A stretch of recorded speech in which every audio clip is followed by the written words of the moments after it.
자, 이번에는 제목이 어떤 제목이냐면 혈압 거꾸로 솟은 주의보예요. 이게 무슨 얘기냐면 부산 외대에서 리조트를 갔다가 리조트 지붕에 있는 눈이 무너져가지고 젊은 친구들이 많이 죽었던 사건 기억이 나실 겁니다.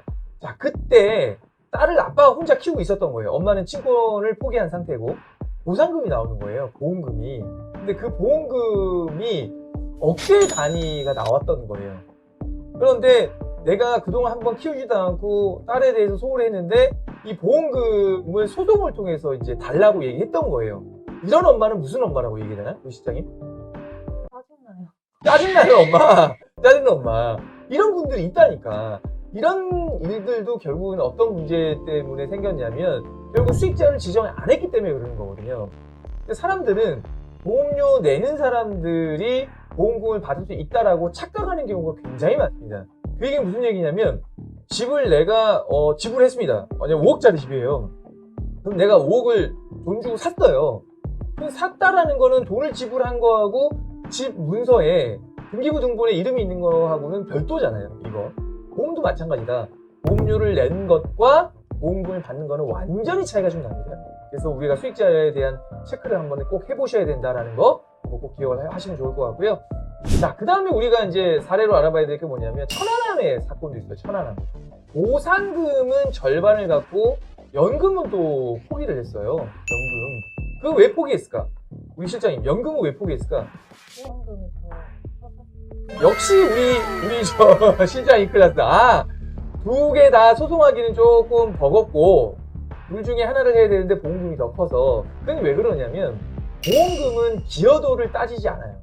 우리 아이를 잘 돌봤냐 안 돌봤냐 이걸 따져주는 게 아니라 법적으로 받을 수 있느냐 없느냐, 순위에 들어가냐 안 들어가냐 그것만 따지거든요. 근데 군인연금이나 이런 것들은 보면 기여도라는 걸 따질 수가 있습니다. 그래서 보험금은 소송을 하고 군인연금은 아예 포기를 한 거죠. 3억을 받았는데 1억 5천을 뺏겼어. 내가 보험료를 냈는데 그럼 너무 억울하잖아. 그러니까 법적으로 소송을 해야 되는데 어떤 소송을 하면 좋을까? 양육비 청구 소송을 해야 됩니다. 그런데 우리가 수익자만 지정돼 있었으면 이거 안 해도 되는 거잖아요, 이게. 그래서 수익자 지정이 굉장히 중요합니다. 보험금 사고 나기 전에는 누구에게 이 보험의 모든 권한이 있냐면 계약자가 모든 권리를 갖고 있어요. 근데 보험사고가 나잖아요. 보험사고가 났다는 얘기는 뭐냐면 죽었거나 다쳤거나 질병에 걸렸을 경우에는 이게 수익자로 넘어가게 됩니다. 계약자는 보험사고 나기 전까지만 그 권리를 가지고 있다.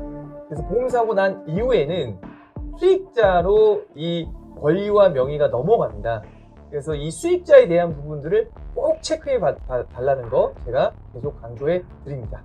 자, 그러면 우리가 이제 상담을 좀 받잖아요. 보험의 기본 상담이 뭐냐면 우리가 이제 부동산을 가요. 부동산을 가면 첫 번째 뭘 꺼내놓냐면 등기부 등본이라는 걸 꺼내놓습니다. 그러면 보험의 가장 기초적인 상담을 받으시려면 뭘 꺼내놓으셔야 되냐면 내가 가입한 증권을 좀 꺼내놓으셔야 돼요. 증권을. 그래서 담당 설계사분들이 기본적으로 모든 걸 컨설팅 할 때는 이렇게 증권을 좀 꺼내봐야 되는 거거든요. 보험 상담의 첫 번째는 내가 가입한 증권을 꺼내보면서 실제로 제대로 된 컨설팅을 받는 게 대단히 중요하다. 여기까지 한번 정리를 다시 한번 해보도록 하겠습니다. 자, 그러면 우리가 이제 아까 수익자가 지정이 안 돼 있으면 특히 사망 수익자 같은 경우에는 법적 상속인으로 되어 있다고 했는데 그러면 법적으로 받을 수 있는 게 누구냐, 상속 순위가. 그래서 첫 번째 보면 법률상의 배우자에 한해요. 그럼 우리 실장님, 우리 그 법률상 말고 사실혼도 있잖아. 사실혼은 받을 수 있을까 없을까? 없다! 오늘 거의 뭐 100% 맞히는데? 오늘 컨디션 좋은 모양이에요, 우리 실장님이. 맞아요. 받을 수 없어요. 법적으로 이분이 혼인신고가 되어 있느냐. 법률혼 상태인 경우에는 수익자가 지정이 안 돼 있다 하더라도 받을 수 있는 권리가 제일 위에 있거든요. 2순위도 있고요. 3순위도 있고 4순위도 있고 5순위도 있습니다. 사망 수익자가 지정이 안 돼 있으면 이런 순위대로 보험금이 지급된다. 그렇게 이해를 하시면 좋겠습니다. 그럼 이번에는 살아있는 보험금은 어떻게 지정을 해야 되고 살아있는 보험금 지정에서 되게 중요한 사항은 어떤 건지에 대한 부분들을 한번 말씀 좀 드려볼게요. 자, 첫 번째 보겠습니다. 억울한 남자의 사연입니다. 자, 계약자가 누구로 되어 있냐면 독한 여자입니다. 예, 근데 수익자도 전부 다 누구 얘기로 돼 있냐면 독한 여자로 되어 있어요. 자, 그런데 결혼을 했어요. 결혼을 하고 보험을 가입을 하고 근데 이분이 이혼을 했습니다. 이혼을 했는데 지금 이 보험이 유지가 되고 있어요. 자, 이런 상황에서 이 실제입니다. 이 남자가 부부를 실명을 해요. 자, 이런 상황에서 자, 이 독한 여자는 보험금을 받을 수 있을까요? 없을까요, 실장님? 받을 수 있다. 지금 수익자가 다 독한 여로 돼 있다. 있잖아. 그것까지 맞아. 근데 이게 왜 정답은 저는 이렇게 말씀드리고 싶어요. 원래 받을 수 있는 건 맞다. 근데 못 받는다. 이거 다 맞다. 그렇지 않아요, 이게? 왜 받을 수 있다고 얘기했냐면 수익자가 지정돼 있기 때문에 받을 수는 있어요. 그런데 이 여자가 받기 위해서는 손에 어떤 걸 쥐어야 되냐면 진단서가 있어야 돼요. 보험금 서류가 있어야 되는데 본인이 못 끊잖아, 이게. 그래서 누가 내 담당 설계사인지가 굉장히 중요합니다. 그러니까 내 주위에 유능한 설계사가 왜 있어야 되는지에 대한 이유를 설명드린 거예요. 제가 과거 영상에서 뭐라고 말씀드렸냐면 정말 변호사하고 이 설계사의 공통점이 있다고 말씀드렸습니다. 이 공통점은 뭐냐면 이런 겁니다. 어떠한 경우에도 내 편이에요. 고객이 원하는 방향으로 우리는 컨설팅을 해줄 수밖에 없는 부분들이 좀 있습니다. 자, 이런 상황에서 이 억울한 남자의 친누나가 우리 동생 목숨값인데 그걸 가져가 버리는 아주 나쁜 X라고 이렇게 욕을 막 하더라고요. 보험금을 벌써 받아간 거예요? 아니면 그렇게 될 거라고 생각했기 때문에 전화를 주신 거예요? 라고 얘기했더니 보험금을 벌써 받고 갔대. 잊어버리시라고. 끝난 얘기라고. 왜 그러냐면 그 사고 났을 당시가 보험사고 그 시점이거든요.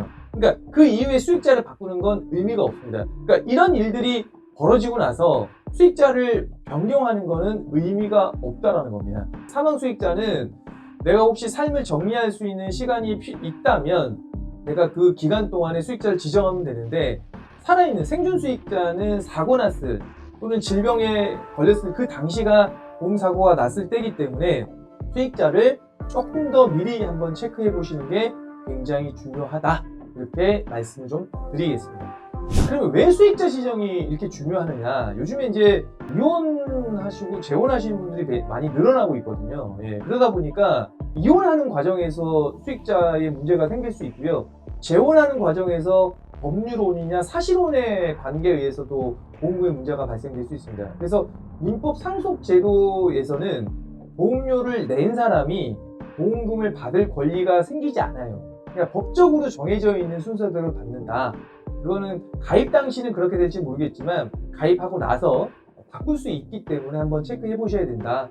그래서 내가 한번 수익자가 누구로 지정되어 있는지 다시 한번 증권을 꺼내서 한번 체크해 볼 필요가 있을 것 같고요.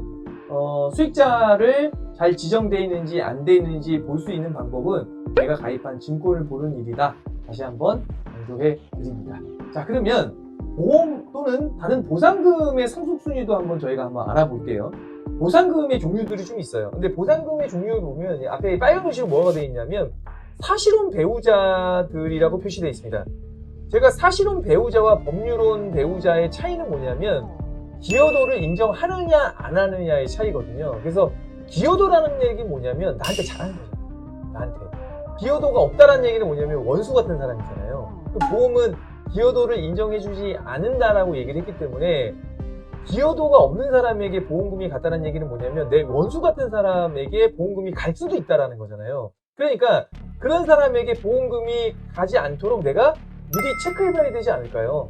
예. 그래서 엉뚱한 사람, 정말 내 원수 같은 사람에게 보험금이 잘못 가고 그 보험금을 다시 되돌려 받으려고 소송까지 하는 일이 없어야 되겠다. 이런 부분들로 오늘 영상을 좀 마무리할까 합니다. 오늘 좀 어떠셨나요? 예, 이 영상을 좀 보면서 저는 우리 이 영상을 보시는 분들이 증권을 한번 꺼내보는 그런 계기가 됐으면 좋겠습니다.